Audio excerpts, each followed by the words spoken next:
Hey Piper. It is a bit late, so forgive the mess on my desk and everything. But I did want to show you this typewriter. The other one, I'd asked about the front earlier, and he picked it up, so um, sorry about that. But I did have another typewriter that I think might catch your interest. This is a, hard to see it. It's got a little handle up at the top. This is a 1970s, I believe, Corsair. It is a ultra portable typewriter. Weighs about 10-ish pounds, and it's in pretty good condition. When it arrived to me, it was a bit janky in its operation, I'll say. There were quite a few issues with it, but me and Vincent, my roommate, we managed to get most of these issues fixed. So you got your little carriage return lever over here, you've got your keyboard here, you got your space bar here, you have a little paper stand up at the top, you have this thing that goes up and down, and then, just all your other gizmos. It'll probably make more sense once I start typing on it, and I'll show you how it works. Only disclaimer I have about this machine is that sometimes, so the ribbon spool spins two directions, right? So it spins this way, and then once it reaches a certain point, it begins spinning the other way. Only disclaimer I have about this machine is that sometimes this spool gets stuck, so just poke it a little bit, just take off the top, poke it a little bit, or you might just wind it up all this way and then just have it spin this way. This little lever is ribbon reverse. All right. But yeah, if you find something that's not printing, just fiddle with it, and you'll get it to work most of the time. There, it looks like the ribbon came out. It shouldn't be too big of an issue.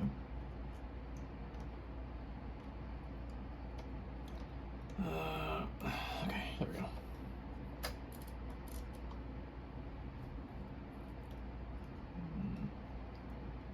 Give me a minute. There we go. Let me load in some paper and I'll show you how it works. So you take some paper, kind of just load it in.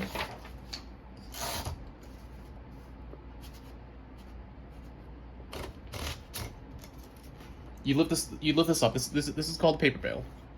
You lift that up and you put the paper underneath it, and that basically just shows you like a little ruler of where you're at.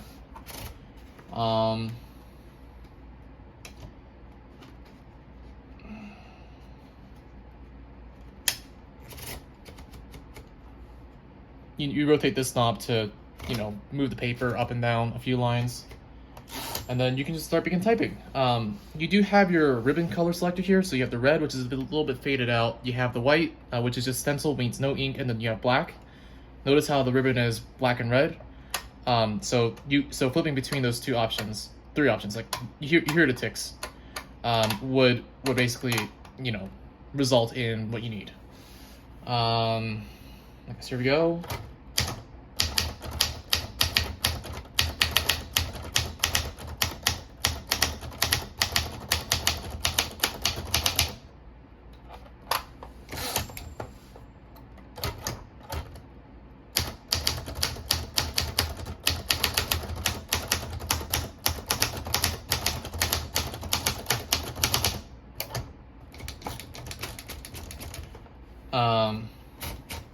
So you can see that the text printing is pretty damn good. It prints pretty well. If the ribbon ever gets dry, you need to replace it. Keep the spools. The spools are good. It's just you need to replace the ribbon itself. So there's some videos online that show you how to just re-spool stuff. Thankfully. I guess a few other things.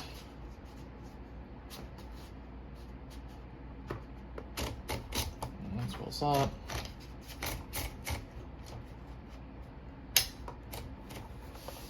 you have your space bar here, you have your backspace, which is the big red button. You have your shift key, which literally shifts the carriage. That's why it's called shift. But like, that's why you have like lowercase and then you hit shift uppercase. So that's basically why. I've already set margins for you up here. So these are your margin guys. This basically limits how far you can move the carriage, like basically just how much text you can put on the page. A lot of the times if you're typing something, you hear the bell because it's almost at the end of the line. You can type a few more characters, but then it usually stops. Like you see, I can't move it anymore. You would hit margin release, and then you can keep going past it. So margin release just basically allows you to finish up a letter, like a few words after the end of the, line. You have to hit kind of hard, I guess. Jeez, I'm just trying to figure out like what to say. It's quite late here. Margins, if you ever want to change them. Margins, if you ever want to change them, you just simply push down and then slide. Very simple. You have single. Oh my god. You have single line spacing, which means that when you hit the return lever here, it's a lever, it's not a button, so you have to like physically slide it across, and that will return your page. When you hit that, that's one line spacing. If you flick it down here, you hear that tick tick. That's double line spacing. This lever here is your paper release. So when you scroll it in, if it's not straight, you would flick this here, and you see this come forward. Then you can adjust the paper a little bit to make it straight, and then just make sure to flip this back to begin typing. This is just your platen detent. So normally, like, it'll have clicks, and that corresponds to the line. If you need to like find a line, for example, this is what that's for, basically. Yeah. So there's no one key. You would use the lowercase L. If you want to make a exclamation mark, you would do period, backspace, shift. So that's shift locked. If you want to unlock it, you actually click shift again, shift, and then apostrophe, which is on the 8. It's a different keyboard because that was just how they made typewriters back in the day. It wasn't until the later electric ones, like this one, that you see that we have the apostrophe down where our pinky is now, whereas it used to be up by the 8. Overall, it's pretty clean. Vincent and I took a great amount of time fixing this one and just washing it and everything.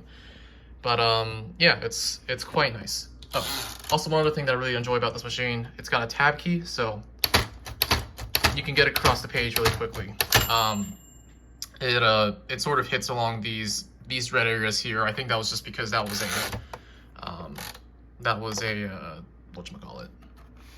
It was for formatting, like little smaller sheets of paper back then. If you ever want to close it up, you just you could tab or just get to around like where this middle point is, you see here. And then you simply just take the cover and you just throw it on top and you just pull down. And then to open it, it's just you push down on these 2 buttons and you lift up. So it's pretty simple. It's a pretty intuitive system. I'll go ahead and type out a little information thing just for you, I suppose. Also just helps for me, I guess, to have. We found this machine at a thrift shop, and it was it was pretty bad because a lot of part it'd been like, it was new, but it'd been sort of like thrown about quite a bit. So that basically meant that a lot of the internals, like the internal springs and stuff, were jostled loose. So Vincent and I took quite a while to fix that, put that all together. Okay. So you saw how I use this basically. It's to do this, and then you can slide the paper back and forth. Here.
I will say, because due to its lightweight, it does like to shift around, so you just have to move it back and just try to keep it on like a hard surface or something, like where the rubber feet on the bottom can like get a better grip. But yeah.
Okay.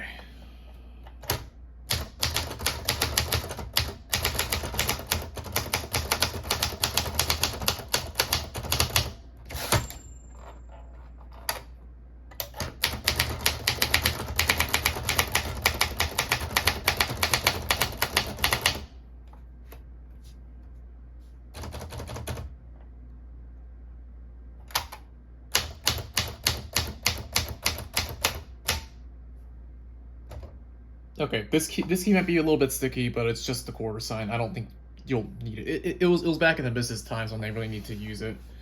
If it bothers you, some isopropyl alcohol will be able to flush that out quite easily. I don't think it's jamming too badly though.